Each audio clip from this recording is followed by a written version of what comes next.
الرحيم الحمد لله رب العالمين وصلى الله وسلم وبارك على نبينا محمد وعلى آله وصحبه أجمعين أما بعد ہم لوگ کتاب عمدۃ الاحکام للامام المقدسی، اس کتاب میں ہم لوگ آج حدیث نمبر 145 باب صلاۃ الکسوف اس میں پڑھنے جا رہے ہیں۔ ایک دو حدیثیں ہم لوگوں نے پڑھ لی تھیں، بعض نسخوں میں اس حدیث کا نمبر 187 ہے جو پی ڈی ایف کے نسخے ہیں۔ تو حضرت عائشہ رضی اللہ عنہا کی حدیث ہے جو صلاۃ الکسوف اس کے طریقے سے متعلق اس میں کچھ تفصیل ہے، یہاں سے ہم لوگ پڑھنے جا رہے ہیں۔ جی شیخ پڑھیں۔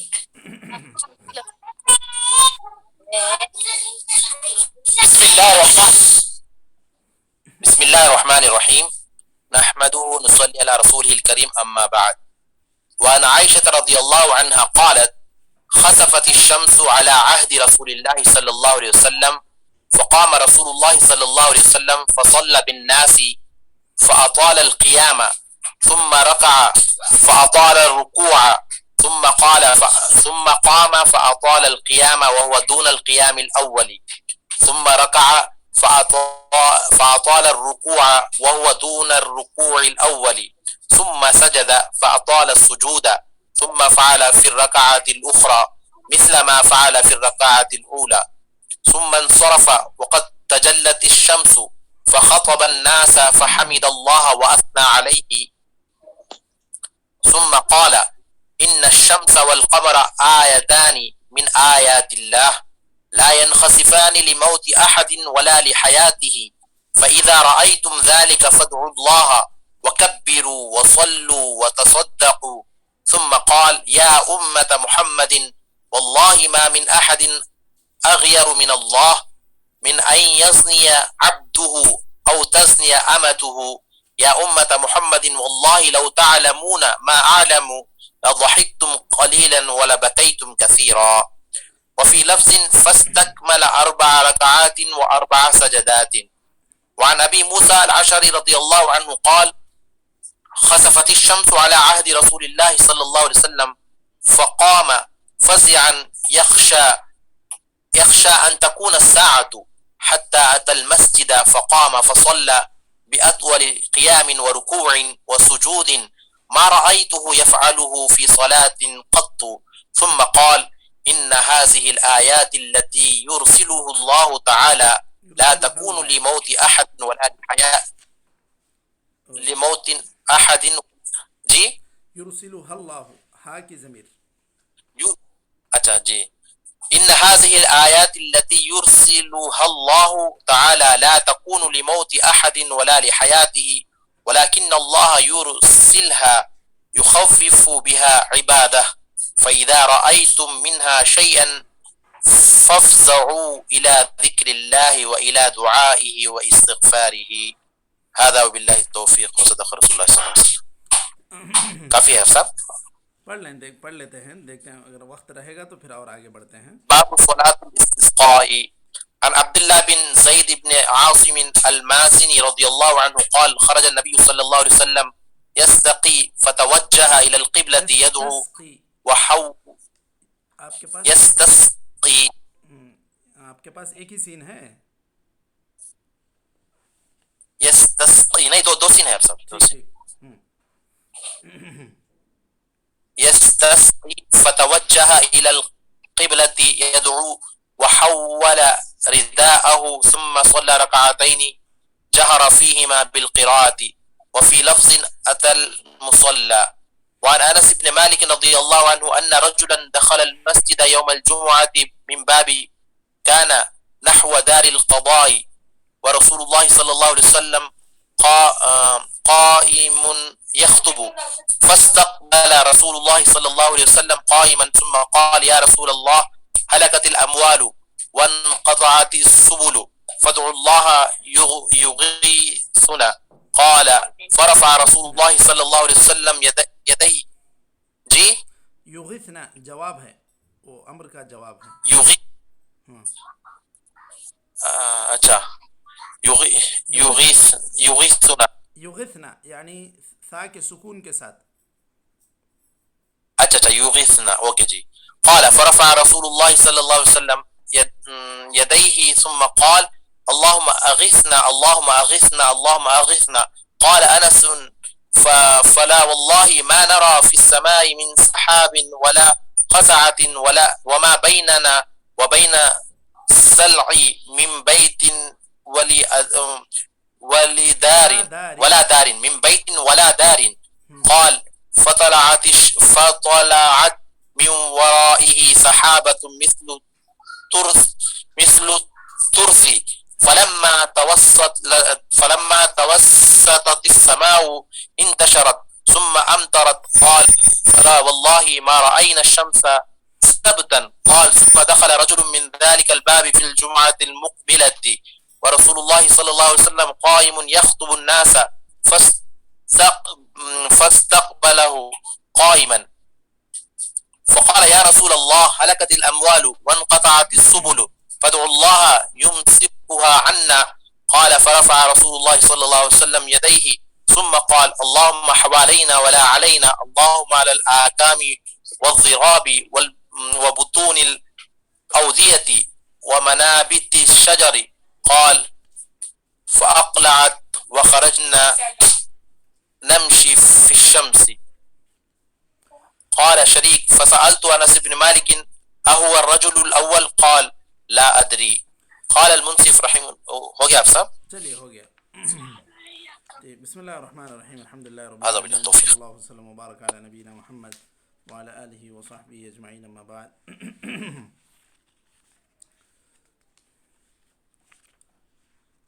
ہم لوگ عمدۃ الاحکام للامام المقدسی اس میں باب صلاۃ الکسوف کی بعد حدیثیں پڑھ چکے ہیں. اب مزید اس میں کچھ احادیث ہم لوگ پڑھنے جا رہے ہیں. حدیث نمبر 145 ہے الحدیث الخامس والاربعون بعد المئہ. حضرت عائشہ رضی اللہ عنہا سے یہ حدیث مروی ہے.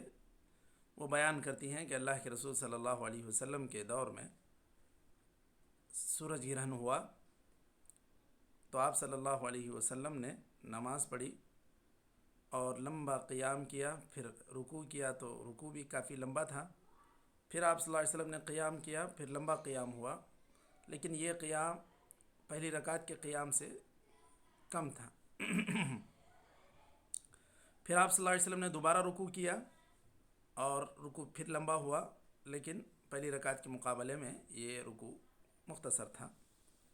پھر آپ صلی اللہ علیہ وسلم نے سجدہ کیا، پھر لمبا سجدہ کیا، پھر اسی طرح آپ صلی اللہ علیہ وسلم نے دوسری رکعت پڑھی جیسے پہلی پڑھی.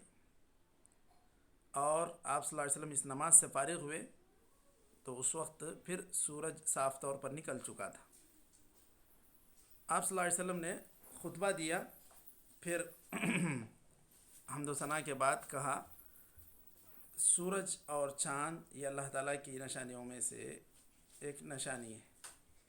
نہ کسی کے موت کے لیے نہ کسی کی زندگی کے لیے یہ بے نور ہوتے ہیں یا ان کو گرہن لگتا ہے. اگر اب تمہیں کبھی ایسا نظر آتا ہے، کبھی ایسا موقع ہو جاتا ہے تو تم ایسی حالت میں اللہ تعالیٰ سے دعا کرو، تکبیر یعنی اللہ تعالیٰ کی بڑائی بیان کرو، نماز پڑھو، صدقہ کرو. پھر آخر میں سارے گناہوں سے، سارے معاصی کے ارتکاب سے اللہ تعالیٰ کو ناپسندیدگی ہے اور اللہ تعالیٰ کو غیرت آتی ہے جب بندہ کوئی غلط کام کرتا ہے، بالخصوص وہ غلط کام جو ایک مرد اور عورت کے درمیان ہو. تو یہاں آپ صلی اللہ علیہ وسلم کے نماز کسوف کے طریقے کو بیان کیا گیا ہے. سب سے پہلی رکعت میں آپ صلی اللہ علیہ وسلم نے قیام کے بعد رکوع کیا، پھر قیام کیا، پھر رکوع کیا. تو مطلب یہ ہے کہ ایک رکعت میں آپ صلی اللہ علیہ وسلم نے 2 قیام کیے، 2 رکوع کیے، 2 سجدے کیے. ورنہ عمومی طور پر جو بھی نماز کا طریقہ ہے اس میں 1 قیام، 1 رکوع، 2 سجدے. لیکن اس میں آپ صلی اللہ علیہ وسلم نے 2 قیام کیے، 2 رکوع کیے، 2 سجدے کیے. ایک رکعت کی بات میں کر رہا ہوں. اور بعض روایتوں میں 2 سے زیادہ کا بھی ذکر ہے کہ آپ صلی اللہ علیہ وسلم نے 2 سے زیادہ رکوع بھی کیے ہیں. لیکن بعض محققین کا کہنا ہے کہ یہ روایات جو زیادہ تر منقول ہیں اس نماز کے طریقے سے متعلق، اس میں 2 رکوع کا تذکرہ زیادہ ہے، لہذا آدمی 2 رکعت بھی پڑھے تو ایسی پڑھے جو نبی کریم صلی اللہ علیہ وسلم کی نماز کے موافق ہو، خاص طور پر اس کے طول اور اس کے خشوع خضوع کے اعتبار سے کہ آپ صلی اللہ علیہ وسلم نے جو قیام کیا تھا تو کافی لمبا قیام کیا، پھر رکوع بھی لمبا تھا، پھر آپ صلی اللہ علیہ وسلم قیام کیے دوبارہ، وہ بھی لمبا تھا، پھر رکوع کیے، پھر سجدہ بھی لمبا، تو اس طرح 2 رکعت نماز میں ہر رکعت میں اگر 2 رکوع بھی کرے تو لمبی نماز پڑھنے کی کوشش کرے، یہی سنت سے ثابت ہے۔ اس کے بعد آپ صلی اللہ علیہ وسلم نے اس حدیث میں سورج اور چاند گرہن کے اسباب کو بیان کیا کہ یہ اللہ تعالیٰ کی طرف سے ایک تنبیہ ہے، اللہ تعالیٰ کی طرف سے ایک نشانی ہے، ان کا کسی دنیا میں کسی کے مر جانے سے یا کسی کے پیدا ہونے سے کوئی تعلق نہیں۔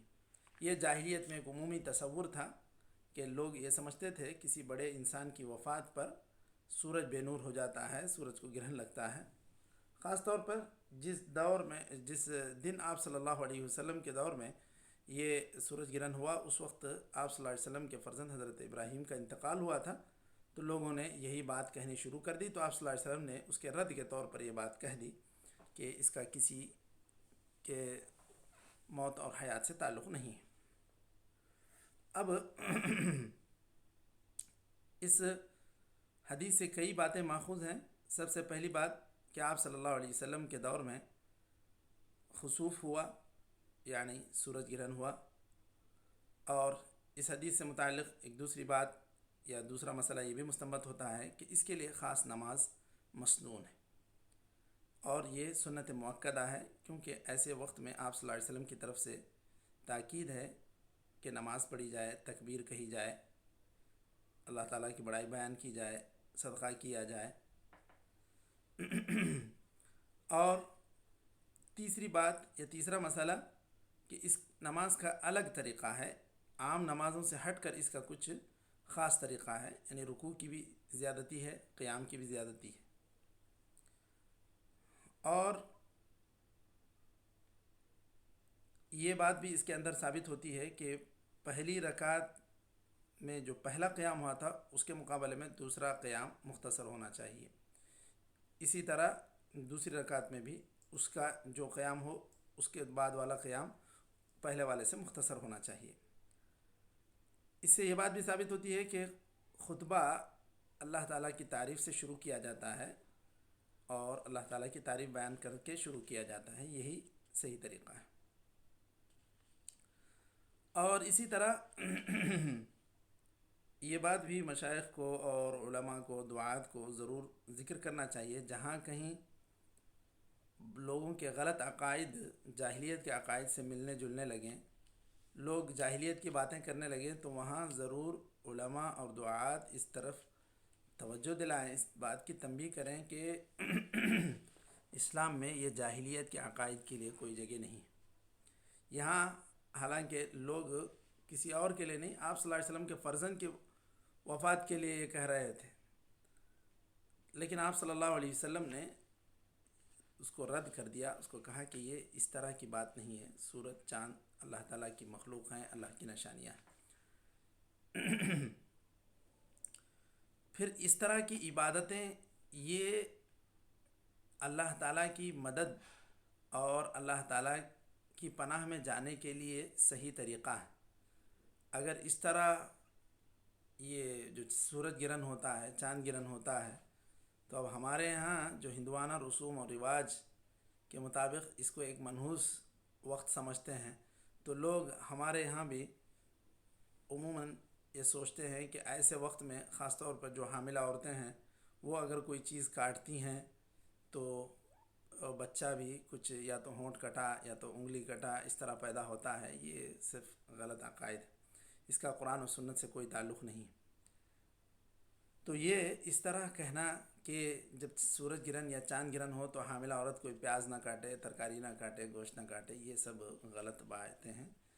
سورج اور چاند گرہن کسی کے پیٹ کے بچے پر اثر انداز نہیں ہو سکتے۔ اس کا حدیث سے کوئی تعلق نہیں ہے، یہ صرف لوگوں کی کہی ہوئی باتیں ہیں۔ اس کے بعد آخر میں ایک چیز یہاں پر اس حدیث میں یہ بھی کہی گئی، اللہ تعالیٰ کے لیے صفات کا اس بات کیا گیا ہے کہ اللہ تعالیٰ کو غیرت آتی ہے۔ غیرت آپ تو جانتے ہیں کہ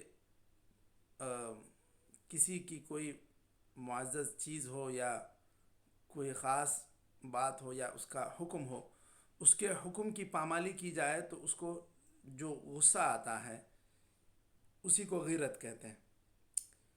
اب اللہ تعالیٰ کا حکم ہے کہ نکاح کیا جائے، نکاح کے ذریعے سے انسانی ضرورت پوری کی جائے، لیکن اگر ایک انسان اللہ تعالیٰ کے اس طریقے کو بتلائے ہوئے طریقے کو چھوڑ کر اپنی منمانی کرتا ہے، شیطانی طریقے کو اپناتا ہے، تو پھر یہ اللہ تعالیٰ کو یہ بات غیرت دلانے والی۔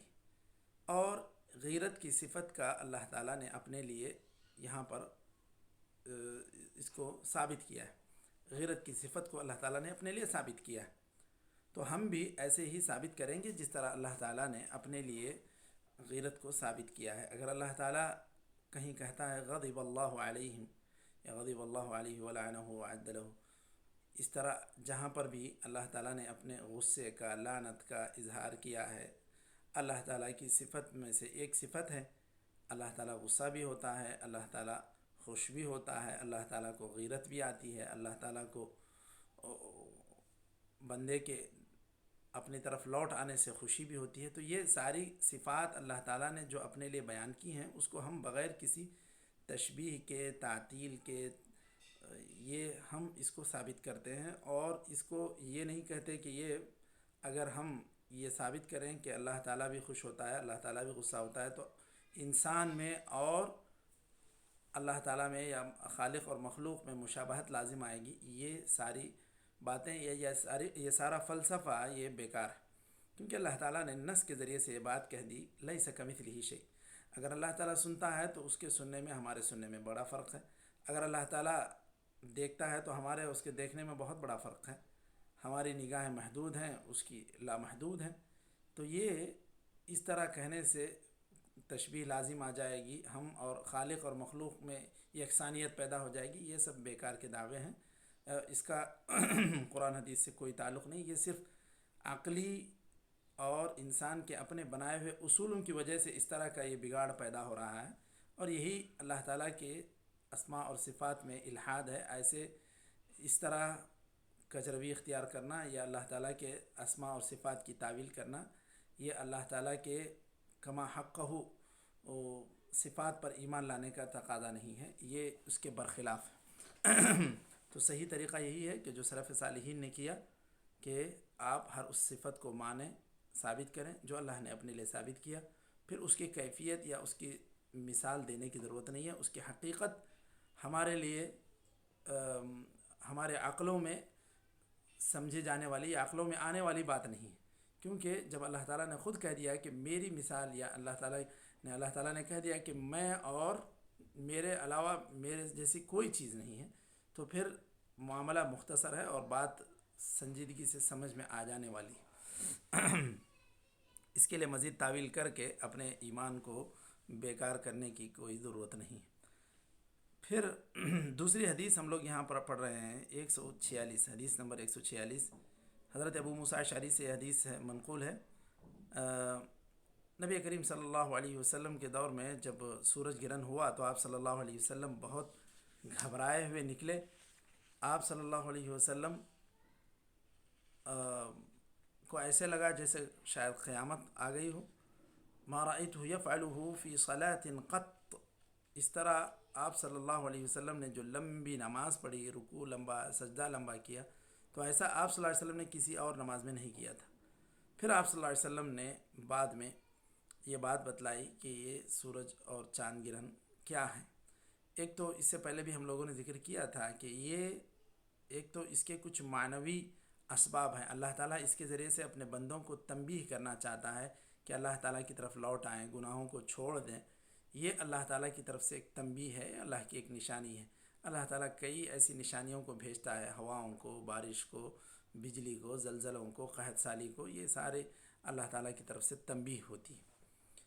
اور اسی طرح سورج اور چاند کا گرہن لگ جانا، یہ بھی اللہ تعالیٰ کی طرف سے ایک تنبیہ ہے، ایک نشانی۔ اب ایسے وقت میں ہمیں جو حکم ہوا ہے ہمیں وہی کرنا چاہیے کہ ہم نماز پڑھیں اور اللہ تعالیٰ کے ذکر میں مشغول رہیں، دعائیں کریں، استغفار کریں، یہی ہم سے مطلوب ہے۔ اس میں جو کلمات آئے ہیں قام فزعا، اگر فزع کہیں گے تو سب سے پہلے یعنی گھبرا جانا اس کو کہتے ہیں۔ افزع یہ کہتے ہیں مدد کرنے کو۔ تو ففزعوا الی الصلاۃ مطلب تم لوگ نمازوں کی طرف لپکو یا نمازوں کی طرف پناہ لو، یہ بات ہوئی۔ اگر افزع افعال میں جاتے ہیں تو اللہ تعالیٰ کی طرف سے مدد کرنے کی بات ہو جائے گی۔ فزعت فافزعنی یعنی لجأت فاغاثنی، اس طرح معنی ہوں گے۔ تو آپ صلی اللہ علیہ وسلم گھبرائے ہوئے نماز کی طرف، نماز کی پناہ لیے، گویا کہ نماز اللہ کے رسول صلی اللہ علیہ وسلم نے شروع کر دی، اور آپ صلی اللہ علیہ وسلم نے حکم بھی یہی دیا کہ تم لوگ اللہ کے ذکر اور دعا میں مشغول ہو جاؤ، اللہ کے حفاظت میں اللہ تعالیٰ کے ذریعے سے تمہاری حفاظت ہو جائے گی۔ یہی طریقہ آپ صلی اللہ علیہ وسلم نے بتلایا ہے۔ ایسے وقت میں ہم سے جو مطلوب ہے یہی ہمیں کرنا چاہیے، باقی دیگر چیزیں وہ اللہ تعالیٰ اپنے حکمت سے اپنے فیصلے کے مطابق اس کو مکمل کرے گا۔ یہاں تک باب صلاۃ الکسوف کی حدیثیں ختم ہوئیں۔ آئندہ کل باب الاستسقاء شروع ہونے جا رہا ہے، یہاں تک ہم لوگ آج رک جاتے ہیں کیونکہ میٹنگ کا وقت بھی ختم ہو رہا ہے۔ شیخ جی لضحكتم قليلا ولبكيتم كثيرا بولنے کا وہاں کیا مناسبت تھی شیخ؟ یعنی کہ اللہ تعالیٰ کی جو غیرت ہے یہ شدید غیرت اس وجہ سے ہوتی ہے کہ اللہ تعالیٰ کے احکام کی پامالی ہو رہی ہے۔ اب ایسے میں اللہ تعالیٰ کو جو غصہ آتا ہے اور اللہ تعالیٰ جو اس سے ناپسندگی کا اظہار کرتا ہے، اگر یہ تم لوگوں کو علم ہوگا تو تم لوگ اللہ تعالیٰ کے عذاب سے ڈر کر بہت کم ہنسو گے اور بہت زیادہ رو گے۔ چونکہ اللہ تعالیٰ کے غیرت کا، اللہ تعالیٰ کے عذاب کا ان لوگوں کو صحیح اندازہ نہیں ہے، اللہ کے رسول کے علاوہ کسی کو بھی، اسی لیے اس طرح غفلت میں پڑے ہوئے ہیں انسان۔ سمجھے شیخ؟ جزاک اللہ شیخ، بارک اللہ شیخ، صحیح نكتفي صحیح بهذا جی۔ القدر، وصلى الله وسلم على نبينا محمد وعلى آله وصحبه أجمعين۔ السلام عليكم۔